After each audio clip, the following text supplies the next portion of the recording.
Prime, podcast for curious mind.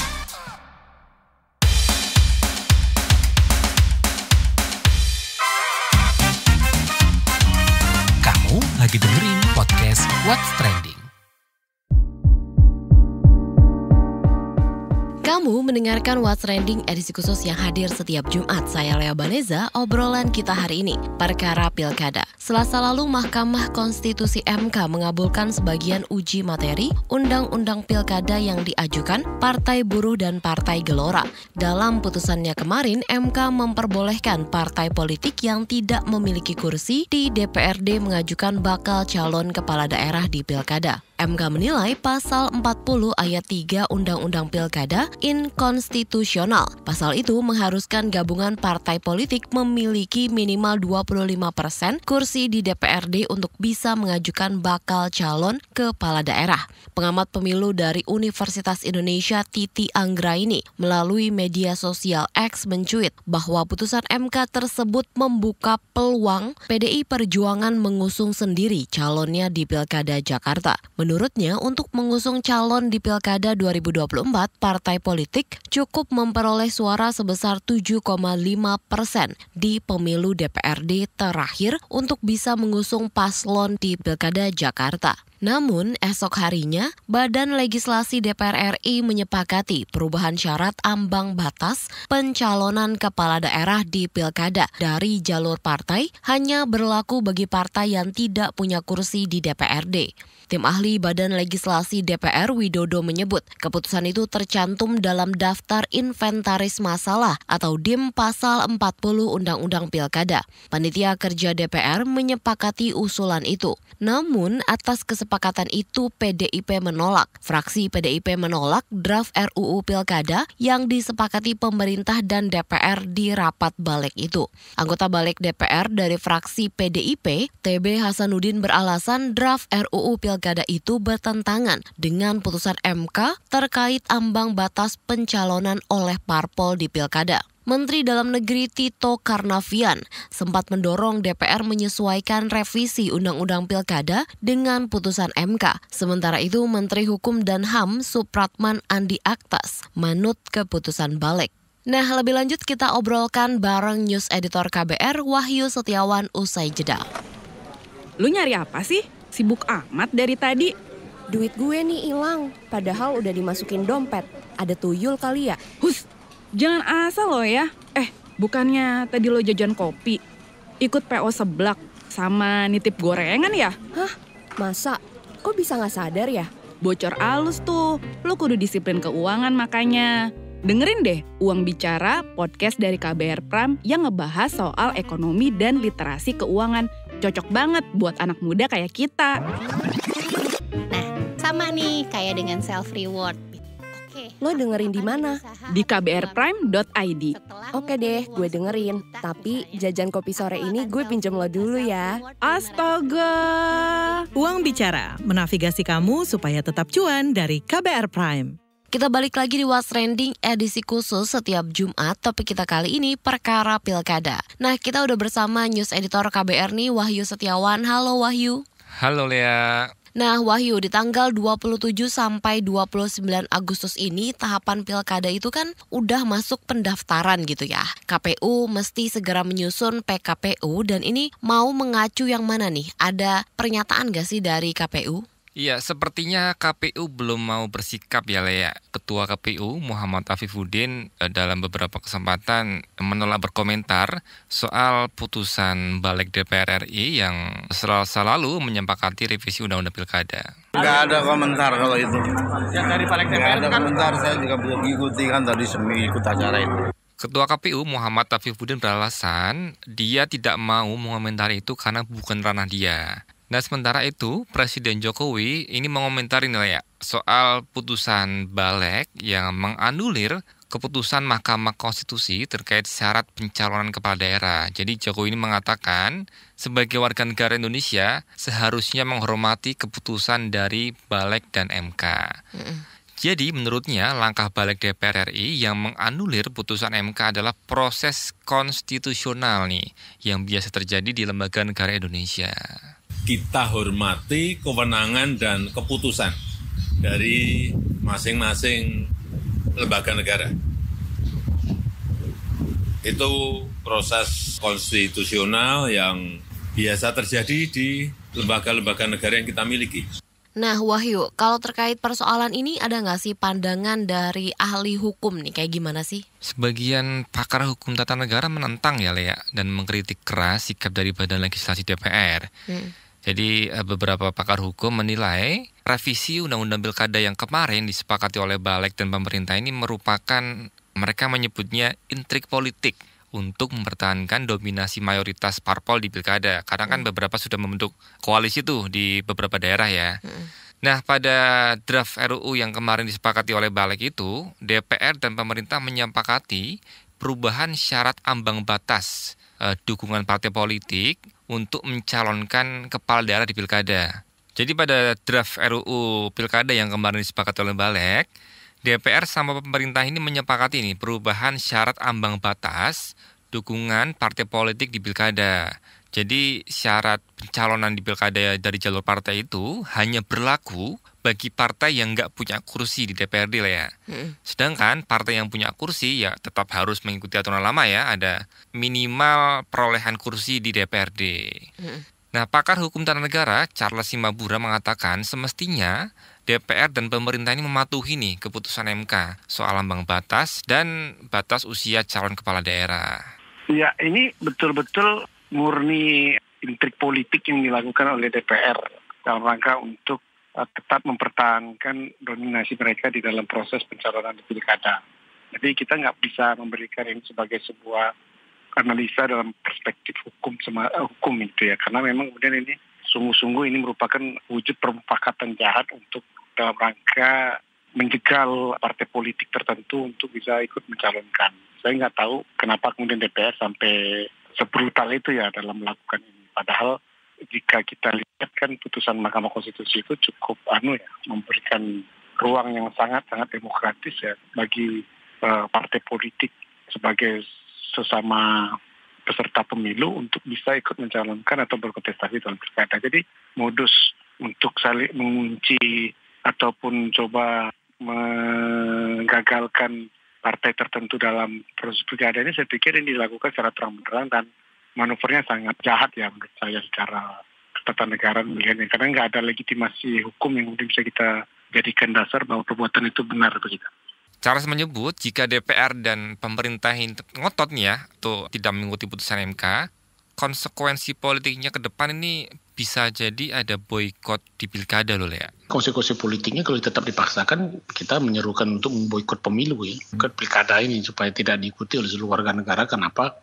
Karena pilkadanya itu hanya pura-pura begitu. Betul ada proses pemilu, tapi itu sudah dibajak sedemikian rupa, jadi sehingga demokrasi yang hakiki itu nggak terjadi begitu. Jadi hanya ditentukan oleh sekelompok elit yang kemudian sudah punya jago, yang kemudian kita dipaksa untuk memilih dan menyetujui itu. Dan itu saya pikir mengkhianati prinsip pemilihan kepala daerah secara langsung dan demokrasi secara umum. Jadi langkah politik itu yang saya pikir yang bisa dilakukan oleh rakyat ya, karena dia pemegang daulat itu ya dia harus berani juga mengatakan saya nggak akan berikan suara saya jika kemudian pemilu seperti ini. Jadi menurut Charles, secara normatif sikap DPR dan pemerintah yang membangkang itu di kemudian hari bisa lagi loh diuji materi ke MK. Jadi bisa jadi ada siklus yang nggak berhenti nih, diubah, diuji lagi, ubah, ya begitulah. Ya namun dia menyebut tetap ada kemungkinan peraturan itu kembali dibatalkan di parlemen. Dia menegaskan sanksi yang paling kuat mestinya kritik dari masyarakat sipil. Oke Wahyu, bicara soal kritik dari masyarakat nih ya, usai kesepakatan Balik soal pilkada itu, viral nih di medsos #peringatan darurat. Setelah sebelumnya, #kawal putusan MK menjadi trending topik di media sosial. Seperti Badan Eksekutif Mahasiswa Seluruh Indonesia BEMSI yang ikut menaikkan tagar #kawal putusan MK yang juga mengunggah gambar peringatan darurat, yakni gambar Garuda Pancasila dengan latar berwarna biru. Hal itu sebagai respon langkah DPR yang tak mengakomodasi putusan Mahkamah Konstitusi MK tentang pilkada nih Wahyu. Iya lah, emang Cukup rame ya setelah putusan balik itu di media sosial muncul beragam tagar. Yes. 2 di antara yang kamu sebutkan tadi ya. Jadi memang PMSI ini juga melakukan aksi ya, turun ke jalan menggelar demonstrasi sebagai respon menentang sikap dari balik ya yang mengabaikan putusan MK. Fawaz Izzah Mahendra, Koordinator Isu Reformasi Hukum dan HAM PMSI, kepada Tempo mengatakan MK ini seperti akan kehilangan marwahnya nih apabila 2 putusannya tidak dilakukan atau tidak diikuti oleh DPR dan pemerintah. Jadi demo itu nggak hanya di Jakarta ya, Le ya. Kita pantau juga beberapa kota terjadi gerakan massa yang begitu meluas ya. Agenda demo diantaranya untuk mengawal putusan MK dan mendesak DPR tidak mengesahkan revisi Undang-Undang Pilkada yang tidak mengakomodasi atau mengikuti putusan dari MK. Oke, jadi gimana nih Wahyu nasib revisi Undang-Undang Pilkada di balik gitu? Oke, jadi setelah balik Rabu kemarin menyepakati di tingkat pertama, Kamis itu rencananya ada paripurna nih. Wakil Ketua DPR RI, Sufmi Dasko Ahmad mengatakan rapat ditunda karena anggota DPR yang hadir tidak memenuhi quorum. Sesuai dengan tata tertib yang ada di DPR, bahwa rapat-rapat dalam pengambilan keputusan atau rapat paripurna itu harus memenuhi aturan dan tata tertib yang berlaku. Nah, setelah diskor sampai dengan 30 menit, tadi peserta rapat tidak memenuhi quorum, sehingga sesuai dengan aturan yang ada bahwa rapat tidak bisa diteruskan. Nah, sehingga acara pada hari ini, pelaksanaan pengesahan revisi Undang-Undang Pilkada otomatis tidak bisa dilaksanakan. Jadi hadir fisik ini ada 86 orang kalau nggak salah tadi. Ya, gitu. Ya kalau sidang ya kita tunda. Kita ada mekanisme, nanti kan harus dirapimkan lagi, dibamuskan lagi. Jadi DPR mengikuti aturan dan tata tertib yang ada, pengesahan tidak dapat dilaksanakan. Ya belum tahu.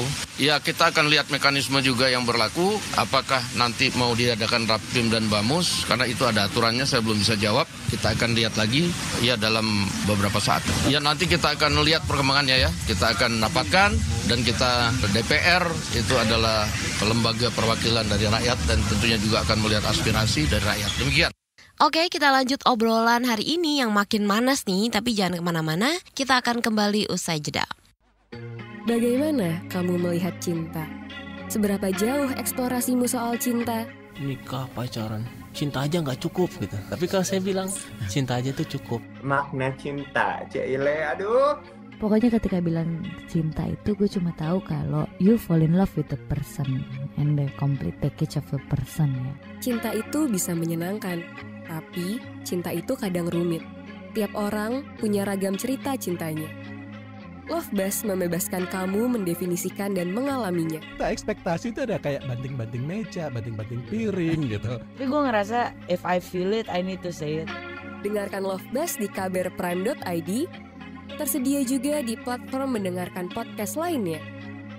Love Buzz, membicarakan perkara yang tidak dibicarakan ketika berbicara perkara cinta.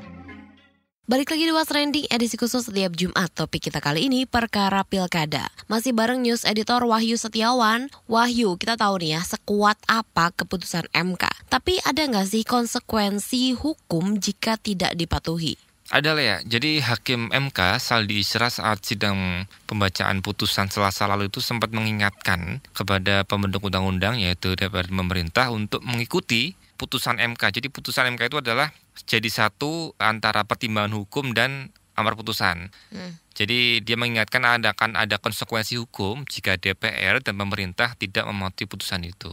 Dengan demikian, jika penyelenggara tidak mengikuti pertimbangan dalam putusan Mahkamah Agung sebagai kekuasaan kehakiman yang berwenang menyelesaikan sengketa hasil pemilihan, calon kepala daerah dan calon wakil kepala daerah yang tidak memenuhi syarat dan kondisi dimaksud berpotensi untuk dinyatakan tidak sah oleh Mahkamah. Nah, di samping dinamika di DPR dan pemerintah soal revisi Undang-Undang Pilkada itu, PDIP lebih memilih mengikuti putusan MK dalam mengusung bakal calon kepala daerah yang diusungnya, termasuk calon untuk Jakarta. Ini seperti yang pengamat pemilu dari Universitas Indonesia Titi Anggraini bilang tadi, kalau putusan MK tersebut membuka peluang PDIP mengusung sendiri calonnya di Pilkada Jakarta.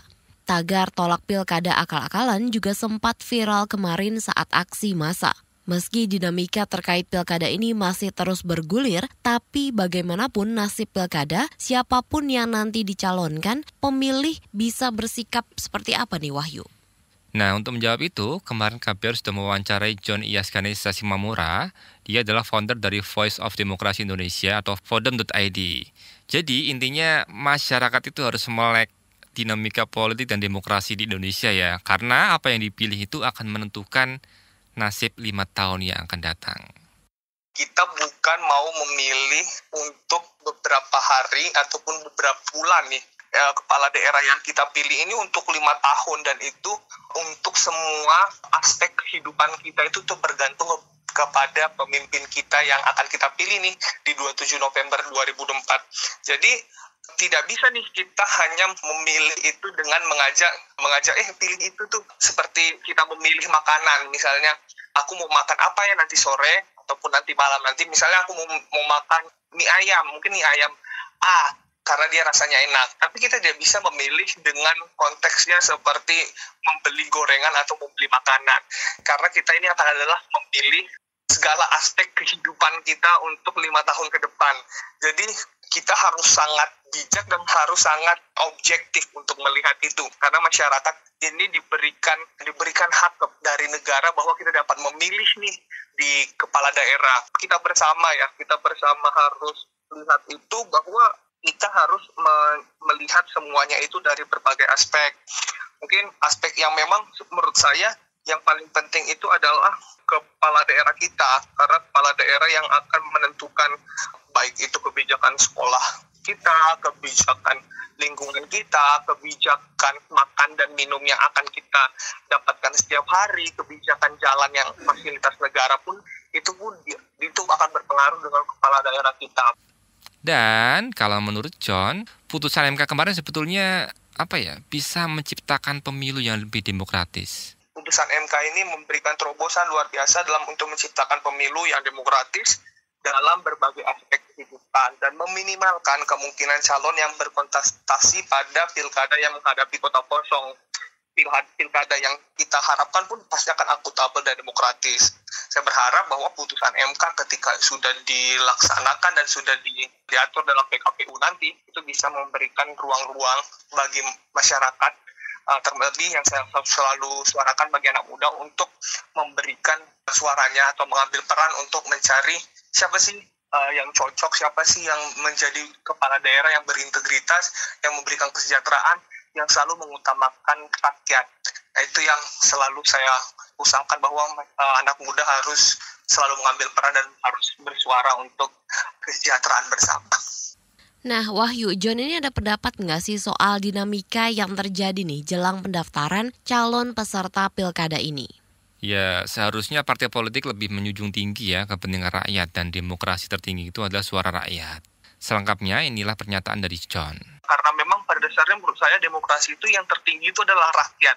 Maka dari itu rakyat itu harus didengar ketika kita membuka atau membuat ruang-ruang atau wadah-wadah yang masyarakat anak muda bisa mendengar dan melihat calon kepala daerahnya, itu akan memberikan hawa yang baik, hawa yang positif kepada masyarakat untuk bisa memilih. Nah, di situ kita bisa melihat nih semua konsep pemikiran, konsep pembangunan, konsep bicara public speaking dari setiap calon kepala daerah kita ini.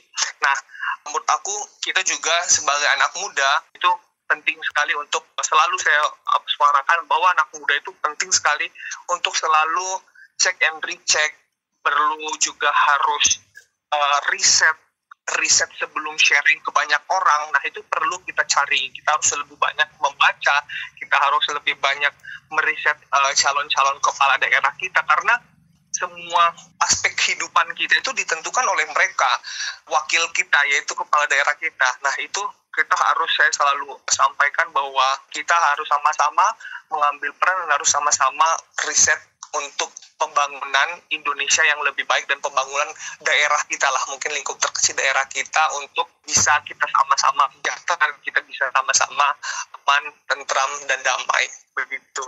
Nah, sebagai pendengar podcast What's Trending, kalian juga bisa loh berkomentar terkait pilkada yang bakal segera dilangsungkan ini. Silakan ketik di kolom komentar yang tersedia di platform mendengarkan podcast kesayangan kamu. What's Trending hadir di KBR Prime, Spotify, dan Noise. Demikian What's Trending edisi Jumat, saya Lea Baneza dan News Editor Wahyu Setiawan pamit. Sampai jumpa pekan depan. Bye-bye.